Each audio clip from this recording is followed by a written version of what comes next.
Ini kisahnya salah satu klien saya. Suaminya ketahuan berselingkuh dengan seorang wanita yang sehari-harinya bekerja sebagai wanita penghibur.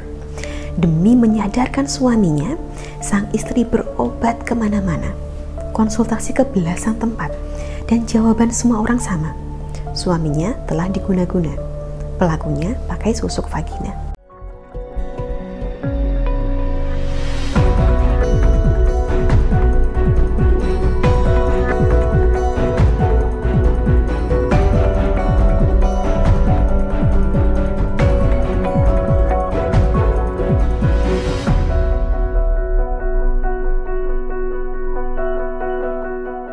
Sebelum saya lanjutkan cerita ini, saya ucapkan dulu salam rahayu. Dengan saya Dewi Sondari, semoga diberikan kebahagiaan untuk Anda hari ini. Kembali lagi ke kisahnya klien saya tadi. Suaminya telah diguna-guna, dipelet oleh orang ketiga.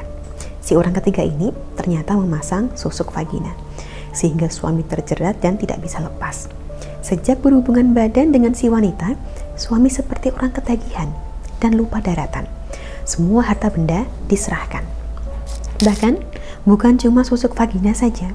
Wanita ini juga ternyata memasang susuk kantil, susuk emas, dan susuk berlian. Mengingat profesinya di dunia hiburan malam, memang hal ini wajar. Siapa yang tidak tahu bahwa profesi semacam ini membutuhkan pegangan. Pegangan atau susuknya ini bekerja ibarat jala, ditebar untuk memikat semua mata pria. Dan kebetulan saja, sang suami terjerat jala. Jadi bisa disimpulkan bahwa suami turut andil dalam situasi ini. Andai kata terjaga pandangannya, terjaga tindakannya, tidak mungkin suami bakal ikut tersangkut jala. Namun nyatanya suami mendekat, sehingga tanpa disadarinya masuklah ia ke dalam perangkap. Sekarang terjerat dan tidak bisa lepas. Apapun permintaan si wanita, pasti diturutinya. Apapun perkataan si wanita, pasti dipercaya. Sedangkan istri sendiri malah dibenci dan dijauhi. Melihat istri seperti melihat makhluk hina yang bengis dan buruk rupa. Makin lama suami makin tidak betah tinggal di rumah. Ketika berkonsultasi kepada saya, sang suami sudah mengajukan pisah. Dengan berlinang air mata, istri bertanya kepada saya, apakah masih bisa untuk mengobati suaminya? Saya katakan, jika Tuhan menghendaki, maka tidak ada yang tidak mungkin. Namun syaratnya, istri harus menyadari bahwa suaminya turut bersalah dalam situasi ini. Meskipun si wanita memang memakai susuk dan guna-guna, namun andai kata suami tidak pernah mendekat, tidak mungkin jaring susuknya ini menjerat. Karena perlu kita ingat, sebagai seorang penjual, tentu saja si wanita tadi hanya akan fokus pada mereka yang memang tertarik untuk membeli dagangannya ini. Bila ingin mengobati suami, tidak bisa. Kita hanya menyalahkan satu sisi. Kita harus bersedia menerima bahwa kedua orang ini sama bersalahnya. Ketika pemikiran kita sudah tepat, barulah kita bisa menemukan cara pengobatan yang tepat pula. Kepada sang istri, saya sarankan dulu untuk menenangkan diri. Setelah hati tenang dan kepala dingin, barulah suaminya mulai kita obati.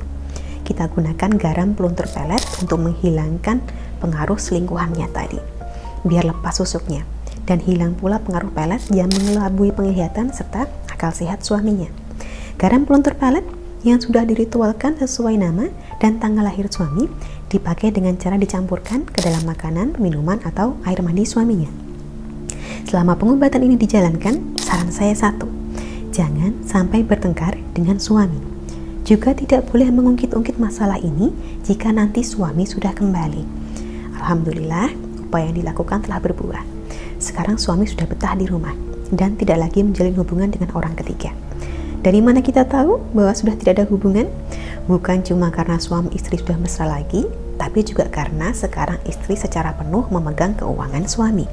Tandanya sudah ada saling percaya. Suami menyerahkan urusan keuangan pada istrinya, sehingga tidak ada celah untuk dipakai menghidupi orang ketiga. Itu baru rumah tangga yang sehat. Kisahnya klien saya ini, saya harapkan bisa sedikit memotivasi Anda yang mungkin sedang mengalami masalah serupa. Tidak perlu berkecil hati, pelet itu ibarat penyakit. Jika Tuhan menurunkan penyakitnya, ya Tuhan pasti menurunkan obatnya juga. Maka besarkan hati Anda dan hubungi nomor yang tertera bila ingin berkonsultasi seputar solusi rumah tangga.